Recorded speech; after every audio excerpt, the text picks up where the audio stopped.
Well, the White House has said that it's willing to bypass Congress and use executive orders. In fact, they talked about 19 of them yesterday to enact new gun control laws. But can President Obama really do that while keeping in line with the Second Amendment? Our very own Fox News senior judicial analyst Judge Andrew Napolitano challenged that idea, standing with the Constitution, a stance that found him squaring off with the New York Times. Surprise. Oh, they're coming after you. Now, I was surprised when I got up Saturday morning. I knew something had happened because the number of emails vastly exceeded what they normally are at 7 o'clock on a Saturday morning saying, look at the New York Times, look at the New York Times, they're going after you. Let's see what they said. This is what you said that got them going. Here's the dirty little secret about the Second Amendment. The Second Amendment was not written in order to protect your right to shoot deer.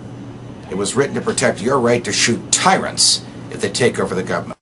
Okay, so in response... That was just a little blurb in the D.C. Bureau for Greta Wire. You know, our colleague Greta Van Susteren has her producer walk around the bureau saying, hey, Eric, you want to say anything for Greta tonight? They found me, and that's what I said. But it was the subject of a piece that I had written for FoxNews.com and the Washington Times that day, last Thursday. Okay, so explain that then. Second Amendment was not written to protect the rights of hunters because the people who wrote it already assumed that everybody had the right to hunt because that's the way a lot of them gathered food for their families and for their businesses. But they had just finished fighting a revolution against a tyrant, King George III, and the mightiest army and navy known to the world at the time, that of Great Britain. And the only way they were able to do that was because they had the arms and armaments with which to fight the tyrant. So to make sure that the new government here would not do the same thing to the Americans here that the British had done to the colonists, they made certain that the government would not interfere with our right to protect ourselves. It's another one of those checks and balances. Before somebody in the White House got crazy ideas about taking people's rights, that person had to think twice. These people are not going to go quietly, and they have the means with which to resist. That's the whole purpose behind the Second Amendment. When you hear a politician saying it's for hunting, that's code for, I don't believe in the Second Amendment. Okay. So the New York Times heard that little clip. It's amazing what they watch, right? Yes. And here was the quote that one of their columnists had about you. These extremists, I guess they're talking about you, Judge, make sensible, reasonable gun control hard to discuss, let alone achieve in this country, because they skew the conversations away from common sense solutions on which both rational gun owners and non-gun owners can agree. How do you respond? Well, look, either we have a Second Amendment or we don't. The whole purpose of the Constitution was to preserve individual rights, whether it's speech, travel, privacy, or self-defense, from the overwhelming passion of the public. Right now, the public is passionate about this because we are still grieving over the horrific massacre, something none of us ever thought we'd see in our lives, that took place in Newtown.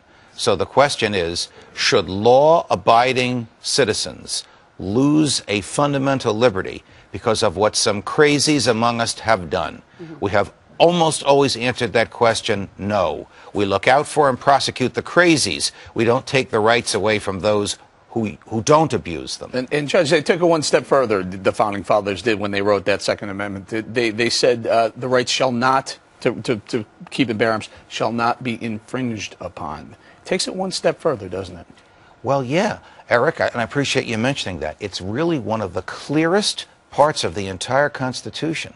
The right of the people to keep and bear arms shall not be infringed, meaning the government shall not, may not interfere with this. The Supreme Court has said, in your own home, in your backyard, on your property, you have an absolute right to have a weapon. But real quickly, because we started the segment saying that the president talked about possibly 19 executive orders, people have disagreed with me on this show that he has the ability to do that, but now they're saying 19 executive orders. What can he do? Well, we need to see them. We need to see exactly what he's going to do. They would probably be limited in scope. Well, technically, theoretically, if it's done according to law, an executive order regulates the federal government's administration of the law. So it can't target any individual. It can target the way the feds administer the law. So he could say to the DEA, I want you to start harassing gun dealers, make it more difficult for them to import or to transport guns.